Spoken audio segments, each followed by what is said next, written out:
ચૂંટણી પહેલા ન્યૂઝ 18 પર આપેલા ઇન્ટરવ્યુમાં રાજનાથ સિંહ પર આતંકના મુદ્દા પર બોલ્યા છે। રાજનાથ સિંહ આતંકવાદીઓના મુદ્દા પર બોલ્યા। નેટવર્ક 18 ના editor in chief Rahul Joshi સાથેની વાતચીતમાં રક્ષા મંત્રી રાજનાથ સિંહે આતંકવાદ પર આપ્યું મોટું નિવેદન। રાજનાથ સિંહે કહ્યું કે ભારતને કોઈ આંખ બતાવે તો સાખી नहीं લેવાય। આતંકવાદીઓને ઘરમાં ઘૂસીને મારીશું। અમારી પાસે આતંકને જડબાતોડ જવાબ આપવાની તાકાત છે। अभी कल ही जो है गार्डियन फॉरेन पब्लिकेशन है गार्डियन, उसमें एक आर्टिकल आया है। उसमें कहा है, उस आर्टिकल ने कहा है कि जो है भारत ने पाकिस्तान की धरती में 20 लोगों को, 20 इंडिविजुअल्स को, टेररिस्ट को जो है पिछले कुछ सालों में मारा है, उन्हीं की धरती में जाके मारा है। और जो है इस पर तमाम क्या कहते हैं, उन्होंने बहुत रिसर्च की है, बहुत लोगों से बात की है। ये पहले हम लोगों के बारे में कनाडा में भी बोला गया, यूएस में भी ये चर्चा हुई पहले, पर पाकिस्तान की ये नई चर्चा है, 20 लोग। तो इसको आप कैसे देखते हैं कि ये क्या, उस आर्टिकल में ये भी कहा है कि जो है भारत जो है केजीबी और मुसाद से जो है काफी इन्फ्लुएंस्ड है, तो उनकी भी जो इंटेलिजेंस एजेंसी है, रॉ वगैरह इस तरीके का काम कर रही है। कोई स्लीपर सेल है यूएई में, उसने जो है इसमें उसका रोल रहा है। और 20 लोगों को, मतलब एक आध लोग नहीं, 20 टेररिस्ट को जो है हमने कुछ सालों में मारा है। 20 टेररिस्ट को मारा है? हाँ जी, मतलब टेररिस्ट कह लीजिए, लोगों कह लीजिए, पर वहां उनकी धरती में मारा है। कोई भी टेररिस्ट हमारे पड़ोसी देश से यदि भारत को डिस्टर्ब करने की कोशिश करेगा जी, यहां पर भी आतंकवादी हरकतें करेगा तो उसका मुंह तोड़ जवाब देंगे। यदि वो भगकर पाकिस्तान में जाएगा तो पाकिस्तान में घुस कर मारेंगे।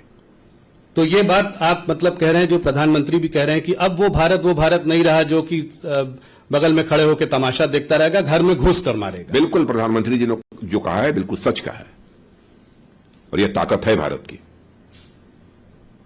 और पाकिस्तान भी इसे समझने लगा है। वैसे भारत बराबर अपने पड़ोसी देशों के साथ अच्छे रिश्ते बनाकर रखना चाहता है, चाहे कोई भी हमारा पड़ोसी देश है। और आज देखा होगा आपने, पास्ट हिस्ट्री उठाकर देखिए कि आज तक न तो हमने दुनिया के किसी देश पर कभी आक्रमण किया है अथवा आक्रमण की कोई पहल की हो, कभी नहीं किया, और न तो दुनिया के किसी देश की 1 इंच जमीन पर हम लोगों ने कभी कब्जा करने की कोशिश की है। यह भारत का चरित्र रहा है जी। लेकिन भारत को बार बार कोई आंख दिखाएगा, भारत में आकर आतंकवादी गतिविधियों को बढ़ावा कर देने की कोशिश करेगा तो उसकी खैर नहीं है।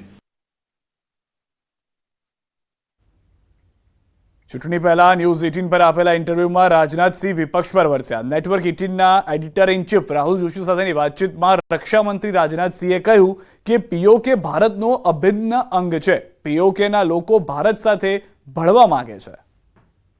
पाकिस्तान ऑक्युपाइड कश्मीर पीओके के बारे में भी आपने अक्सर बातें की है, इसका कोई टाइम फ्रेम है? इसको हम लोग कैसे, वहां के हिंदू मुसलमान आप लोग कहते हैं कि भारत के ही लोग हैं, तो इसका टाइम फ्रेम क्या है? उसको हम कैसे इस मामले को रिजॉल्व करेंगे? वैसे पाक अधिकृत कश्मीर का जहां तक प्रश्न है, वो पहले भी भारत का था, आज ही है और कल भी रहेगा। ठीक है, इस समय कुछ है परिस्थितियां ऐसी, लेकिन आप आश्वस्त रहिए, पीओके के लोग ही ये मांग करेंगे और हम भारत के साथ जाना चाहते हैं। ये प्रायोरिटी रहेगी थर्ड टर्म में सरकार की थर्ड टर्म में ये प्रायोरिटी मैंने कहा ना, पाक अधिकृत कश्मीर की जनता ही ये मांग करेगी कि हमको मर्ज किया जाए जी भारत के साथ। हम भारत से बिल्कुल अलग नहीं रह सकते। और आपने देखा होगा 1-2 प्रदर्शन वहां पर हुए थे जी, और भारत के कश्मीर के साथ वो लोग मिलना चाहते हैं। देख रहे हैं कि तेजी के साथ धारा 370 समाप्त होने के बाद कश्मीर में स्थिति सामान्य हुई है और विकास की गति भी तेज हुई है।